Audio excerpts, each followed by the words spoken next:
बिस्मिल्लाहिर्रहमानिर्रहीम। अस्सलाम वालेकुम। सऊदी खबर रसा एजेंसी SPA के मुताबिक वज़ारत दाखिला के ज़राए का कहना है कि मुमलिकत में कोरोना से महफूज रहने के लिए वैक्सीन के दोनों खुराकों को लाजमी करार दिया गया है। इस ज़मान में ऐसे अफराद को वैक्सीनेशन से मुस्तशनी होगी जिनकी तवक्कुल पर खुसूसी इस्तिस्ना का स्टेटस ज़ाहिर होगा। मज़कूरा ज़मरे के अलावा तमाम अफराद के लिए लाजमी है कि वो कोरोना से बचाव के लिए वैक्सीन के दोनों खुराक लगवाए।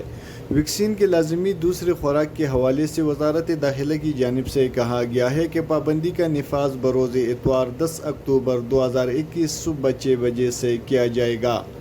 तारीख के बाद ऐसे अफराद जिन्होंने वैक्सीन की दोनों खुराकें न लगवाई होगी उन्हें तकरीबात, सरकारी व निजी और तालीमी इदारों में जाने की इजाज़त नहीं होगी। इसके अलावा कि फ़िज़ाई सफ़र पर भी पाबंदी आयद की जाएगी। बयान में मज़ीद ये भी कहा है कि दोनों खुराकें न लेने वाले अफराद सियाहती, सक़ाफ़ती, तफरी और तिजारती सरगर्मियों में भी शिरकत नहीं कर सकेगी। वाज़ेह रहे, मुमलिकत में कोरोना से बचाव के लिए शहरी और गैर मुल्कियों को मुफ्त वैक्सीन की सहूलत फराहम की जा रही है। इस ज़मान में वज़ारत सेहत की जानिब से तवक्कुल और सेहत ऐप लॉन्च की गई है जिस पर सारिफ का तबी रिकॉर्ड और वैक्सीनेशन का स्टेटस ज़ाहिर होता है।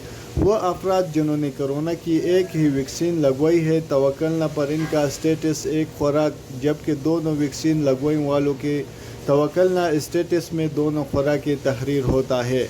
वज़ारत दाखिला की जानिब से दी जाने वाली डेडलाइन 10 अक्टूबर के बाद ऐसे अफराद जिन्होंने वैक्सीन की दूसरी खुराक नहीं लगवाई वो मंदरजज़ीर बला सरगर्मियों में शिरकत नहीं कर सकेगा, न ही अवामी मुकामात पर जा सकेंगे।